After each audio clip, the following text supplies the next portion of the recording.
Apa kabar di siang hari ini? Gimana ya?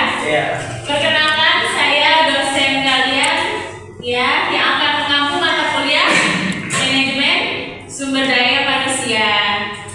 Untuk yang pertama, saya perkenalan dulu. Nama saya Selenda Safitri. Saya dosen manajemen S1 Universitas Pamulang. Saya sudah mengajar di sini selama kurang lebih 5 tahun dari tahun 2019. Nah, nanti yang pertama yaitu terkait dengan rencana pembelajaran semester ya. Jadi nanti kita ada 3 SKS ya, ini dan delivery atau penyampaian yang akan saya sampaikan selama 1 semester ini yaitu dengan metode blended learning. Apa itu blended learning? Yaitu perpaduan antara tatap muka seperti ini dengan e-learning yang akan kalian lakukan di LMS. LMS itu apa? Learning Management System ya. Oke, kita bahas untuk pertemuan yang pertama ya.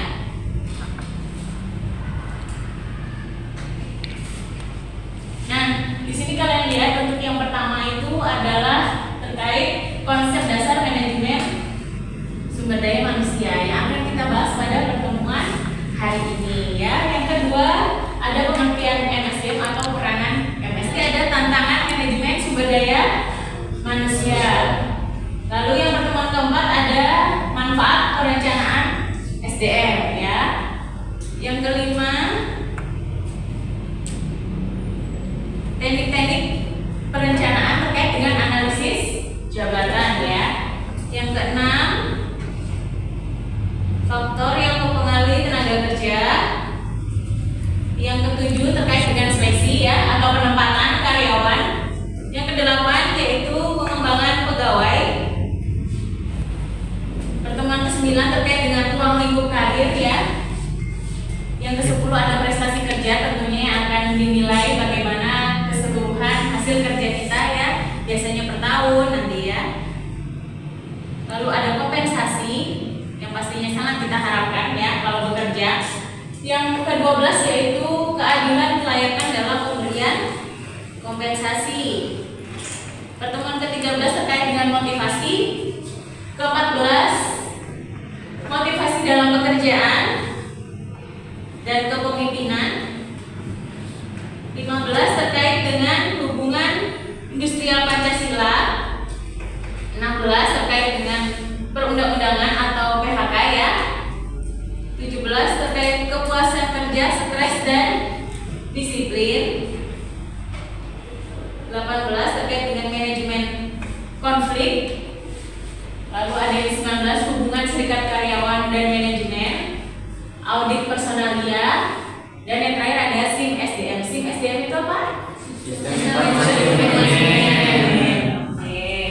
Nah, nanti interaksi yang akan kita lakukan yaitu seperti apa? Seperti saat ini saya akan berceramah dulu, lalu nanti kita ada tanya jawab, kemudian ada diskusi, lalu ada kita membahas atau mengupas tentang studi kasus, dan yang terakhir adalah presentasi di depan ya.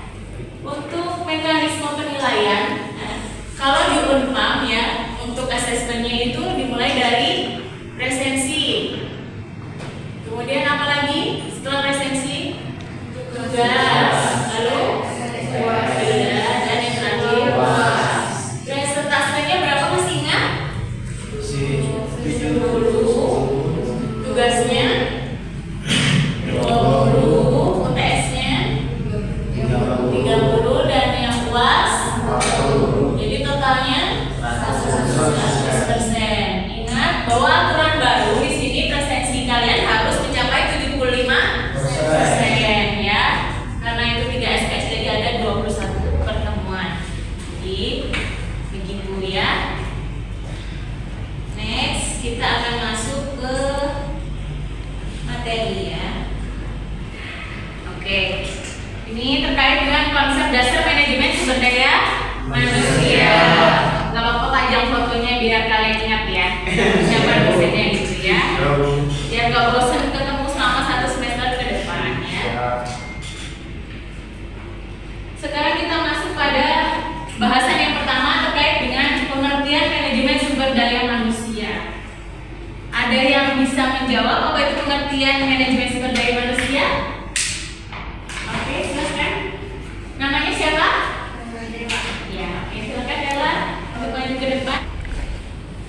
Oke, kita bahas ya yang sudah ditulis oleh temannya. MSDM atau manajemen sumber daya manusia itu apa yang ditulis? Suatu ilmu atau cara bagaimana mengatur hubungan antara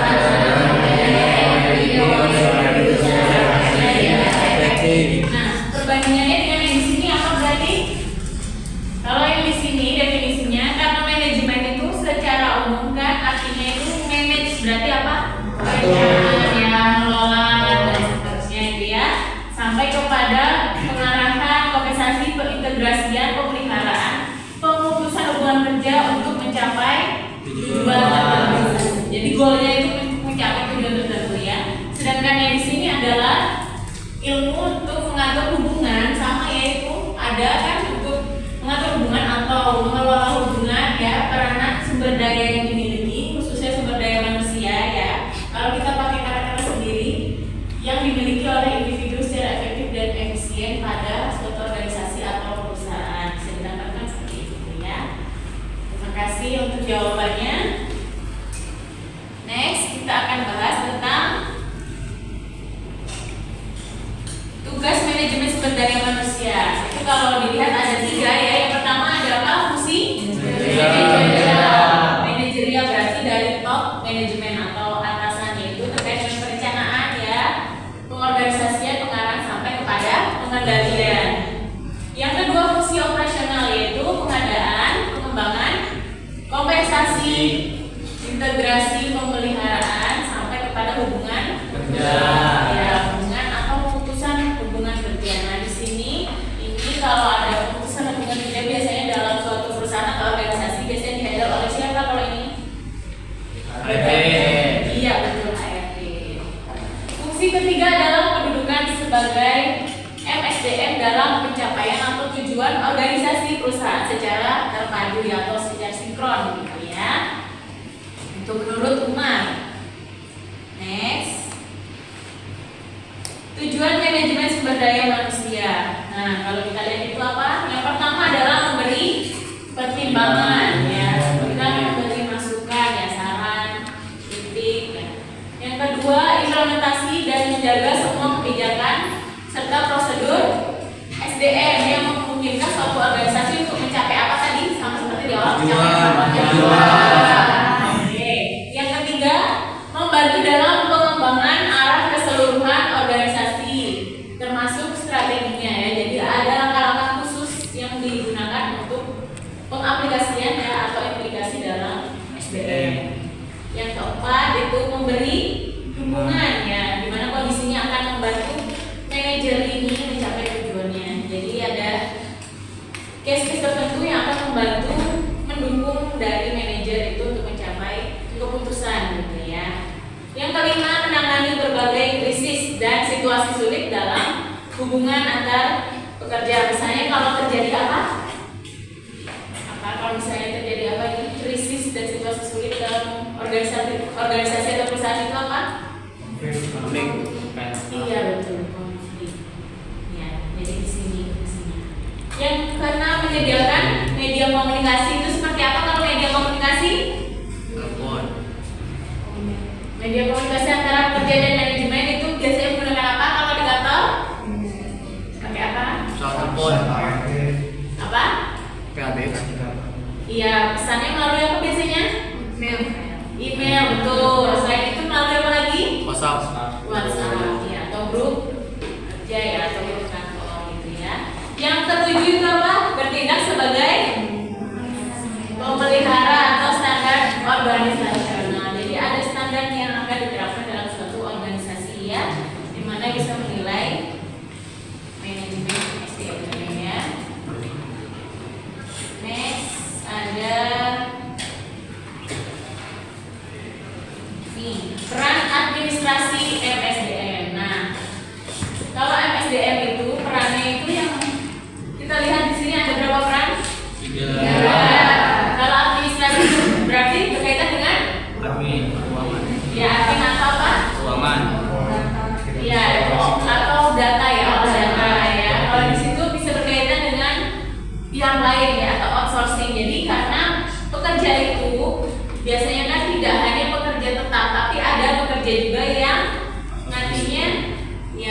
direkrut lewat pihak lain gitu ya, atau pihak ketiga namanya ya.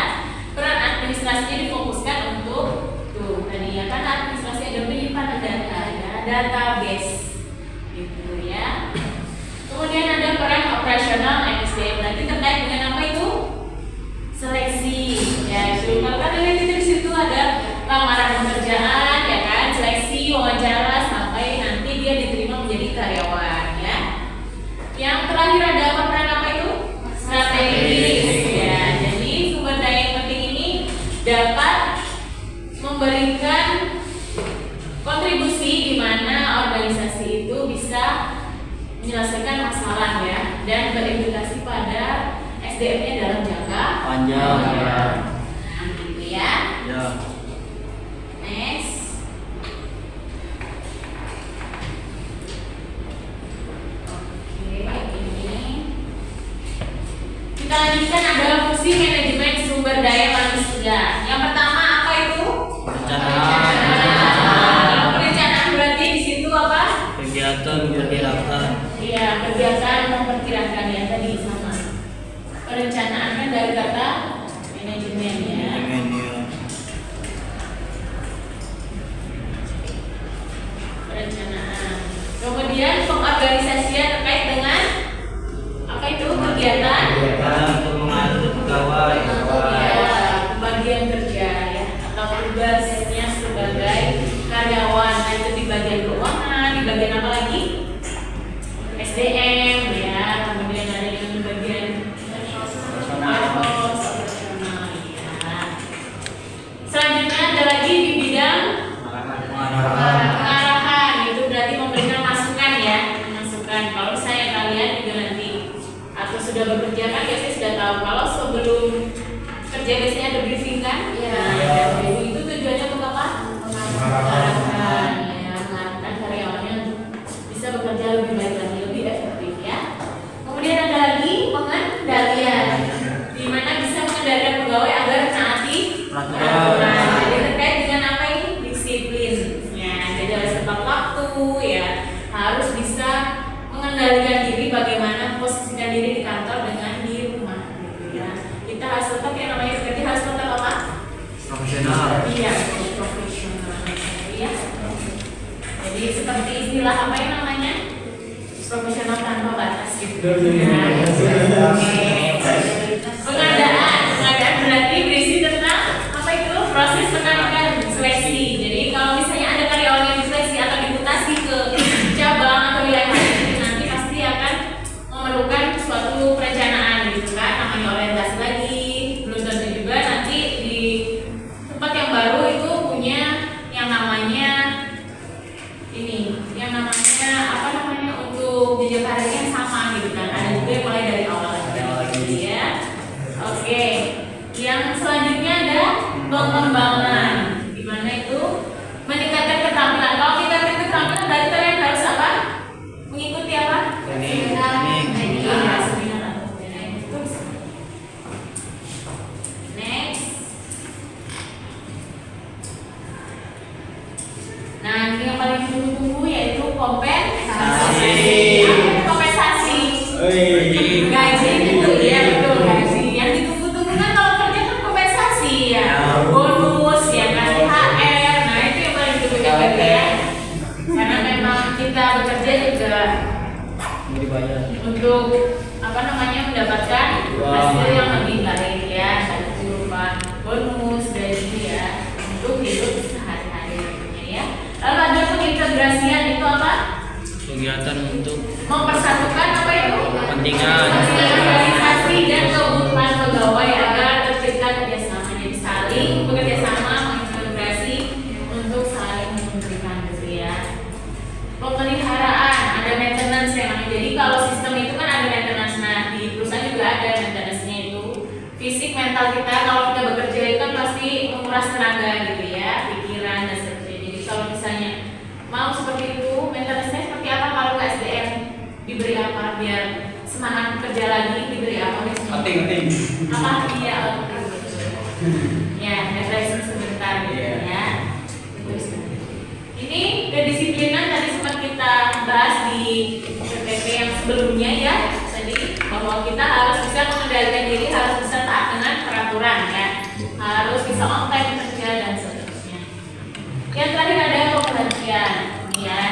Kalau yang ini sangat sensitif, jadi tidak bisa untuk kita kita itu menjadi karyawan kan harus yang namanya punya jenjang karir. Nah kalau sampai ada pemberhentian berarti yang salah siapa? Kan jadi pertanyaan.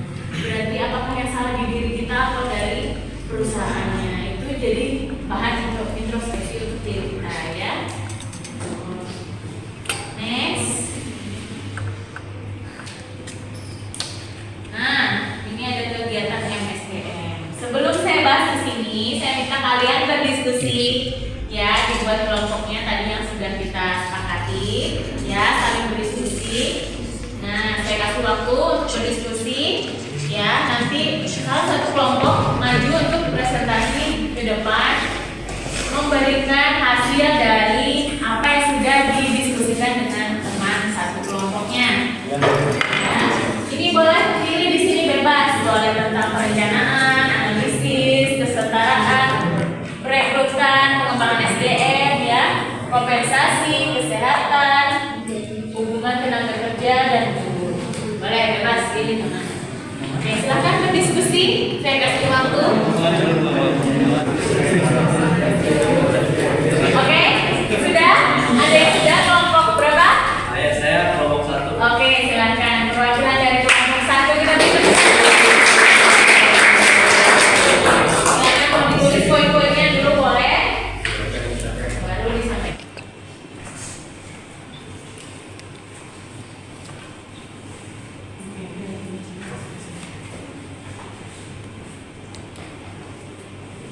Ya, silakan.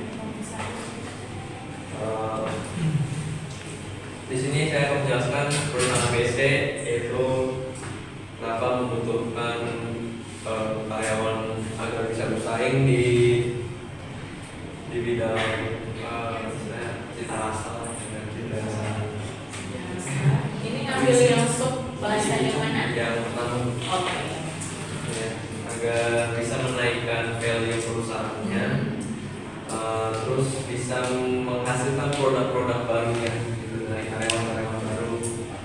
Berarti dia melakukan rekrutmen terhadap karyawan baru. Iya. Untuk bisa menghasilkan produk baru.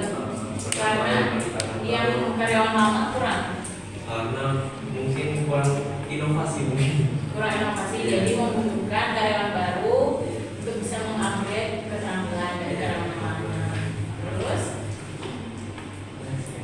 oh sudah oke. Jadi adanya seleksi itu tadi untuk menambah inovasi dari perusahaan ya, terkait dengan karyawan yang baru bisa menambah motivasi bagi karyawan yang lama, begitu pun sebaliknya gitu ya. Oke, itu dari kelompok 1. Ada lagi dari perwakilan kelompok lain mungkin yang mau menyampaikan? Ada? Cukup? Oke, silakan. Dari namanya tadi siapa kelompoknya nanti didata ya. Oke, jadi tadi sudah disampaikan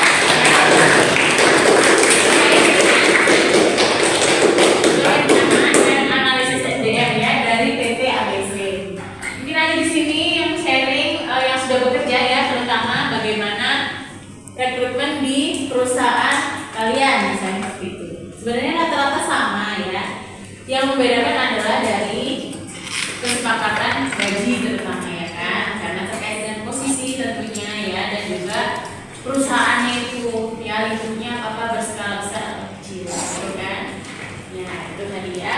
Yang kedua, kesetaraan atau kesempatan bekerja. Nah di situ ada opportunity ya, jadi kesempatan bagaimana kita untuk mendapatkan itu tadi yang namanya jenjang karir ya, yang tadi saya sampaikan bahwa ada jenjang karir itu akan mempengaruhi kesempatan kita dalam bekerja. Tidak peduli gender ya, perempuan sama laki-laki sama saja. Yang dilihat adalah skill. Ini perekrutan yang tadi saya bilang dilakukan oleh HRD. Biasanya ada yang online ya, sekarang sistemnya online atau apa? Online. Langsung ya kan, ada yang langsung ke tempat atau perusahaannya ya. Lalu ada lagi pengembangan SDM, yaitu tadi memberikan pelatihan tadi yang disampaikan ya, seminar dan seterusnya. Lalu ada ini yang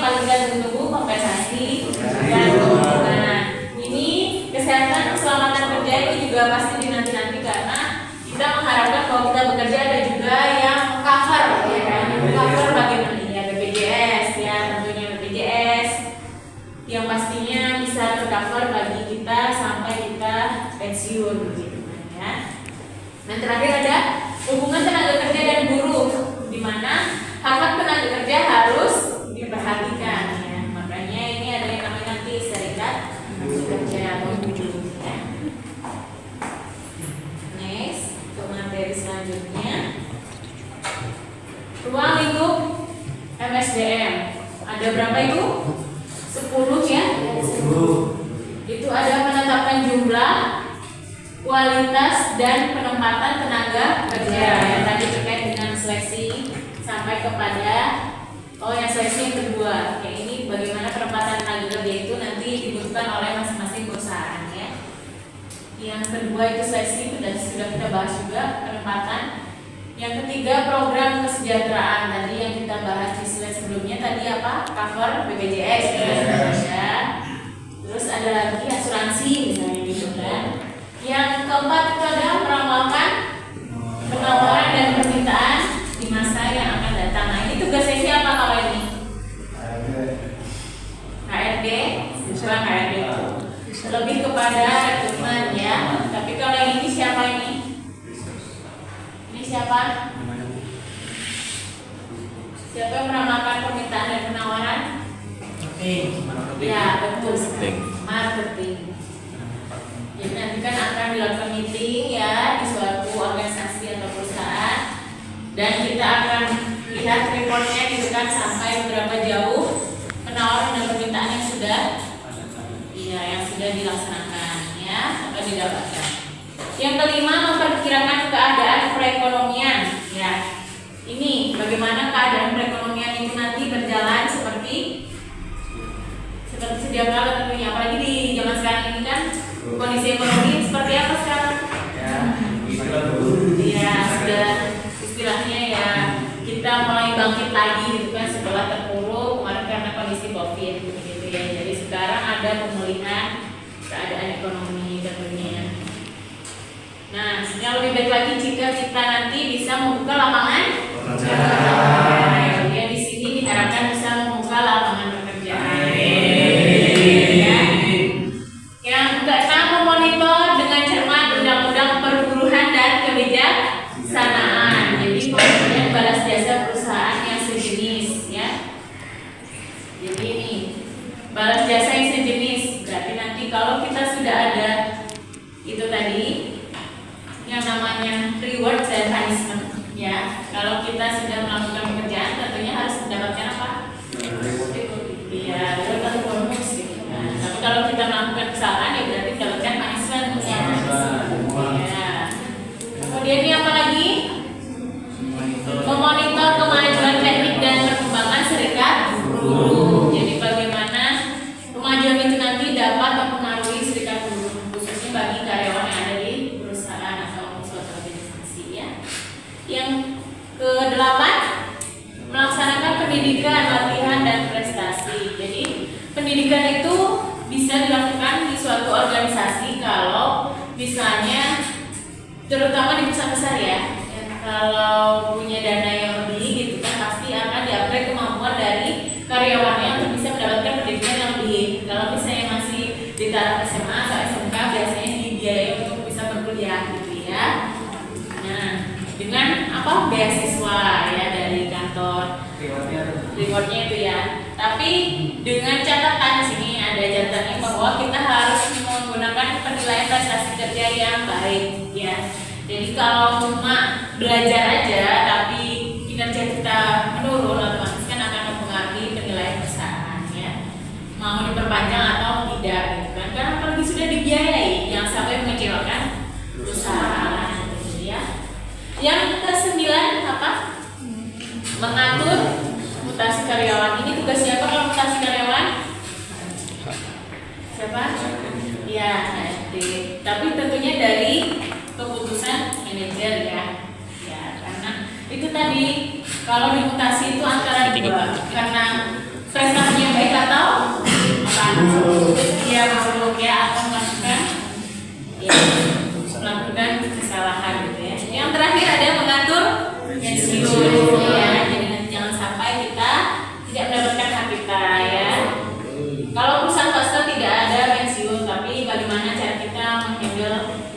memanage keuangan di masa-masa yang masih bekerja gitu ya. Jadi kita harus manage itu, oke?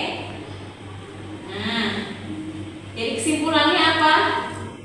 Ini tadi ya. Jadi yang kita bahas adalah kesimpulannya. Jadi bagaimana manajemen sumber daya manusia itu tentunya membuat kita bisa mengontrol diri ya, membuat kita menjadikan pribadi yang lebih baik, bahkan membuat kita menjadi orang yang sukses